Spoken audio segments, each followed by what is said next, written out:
Since November 26th of the last year, India's farmers' protest has gained huge media attention from all over the world. Indian farmers blocking roads and that is that they will lose their land. And thousands, as you can see, have gathered here. They can be exploited in numerous ways. However, an important tool contributing to this widespread coverage has been internet and in particular Twitter. Recently, names like Rihanna, Greta Thunberg, Amanda Cerny and many more extended their support for the Indian farmers by tweeting. But despite these events, pro-farmers Twitter accounts are facing some trouble. The account has been withheld in India in response to a legal demand. On February 1st, over 250 pro-farmer accounts were temporarily withheld. The government used this power they reached out to Twitter to get our accounts blocked, and due to that section 69, the Twitter, they withheld especially 250 plus accounts, the pro-farmer accounts, and they withheld them, and those accounts were not accessible. They all got restored on the same day though. But on February 4th, one of the main farmer voices, Tractor to Twitter, got their Twitter accounts suspended. Entire accounts being blocked means that the entire speech, whether it's legitimate or illegal, from those accounts is being stopped. When that happens, it's a disproportionate censorship of free speech. The reason behind this suspension was a hashtag which according to the government was inappropriate, and they threatened penal action against the social media giant Twitter to suspend these accounts. What the Congress did in 1984 riots, they gave free hand to the writers, right? So the hashtag we used it because we were concerned because things were happening at the same pattern. So the farmers were attacked from the digital side, from their social media, from the news side, from the hooligans on the ground.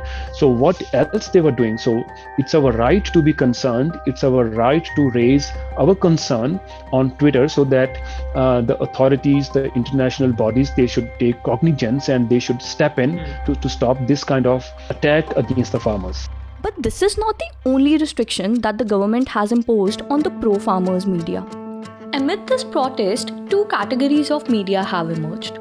The first one is Godi media, including most of the mainstream media channels who manipulate the events to fulfill the interests of the Modi-led government. The second category is the independent media, which mostly includes citizen journalists and certain mainstream media houses. This category is considered pro-farmers because they highlight the protest in a true, unabridged form. Recently, restrictions were made over the entry of non-mainstream channels to the protest site. So many journalists, the independent journalists, they don't have any press card, so they can't even access the protest site because police is not allowing them. It's becoming much harder for them to cover the protest, to show the reality from the ground. If you see the coverage by Mandeep Punia, he has done a tremendous job, he has done a great job, but he was arrested. So many other journalists too are afraid that they too will have to face such sort of repercussions. The situation is further exacerbated by the constant suspension of internet services at and around the protest site. This ban severely hinders the functioning of non-mainstream media, which relies heavily on the internet to report the protest from a grassroots level. See, the mainstream media, like those who run their TV channels, right? So they get plenty of advertisement, plenty of fund from the establishment to run their shows. So they have lot to spend on OV bands to support their live feeds.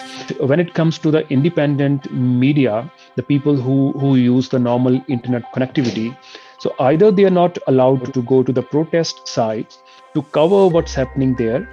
At the same time, the governments, they have blocked the internet access. So it's a very pathetic situation. It's an alarming situation.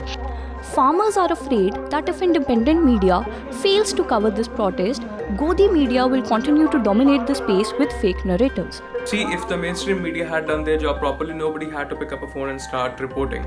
If you look at the past incidences, Godi media tried their level best to defame this protest. They created fake narratives around it. They called the protesters Khalistanis, they attacked organizations like Khalsa Aid, and what was happening in reality over there, they never showed that part. They never showed that people of all different communities are coming together and celebrating oneness.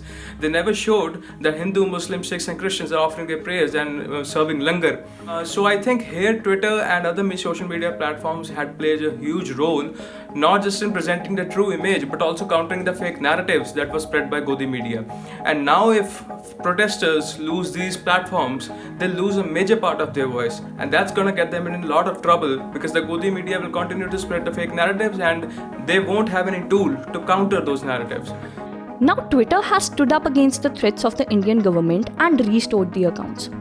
The protesters are also rising above these restrictions, thus displaying commendable resilience and perseverance. No, I'm not afraid at all.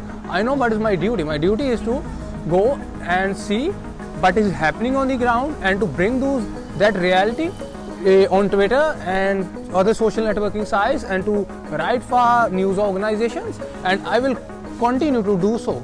I will keep on doing that thing no matter what the cost.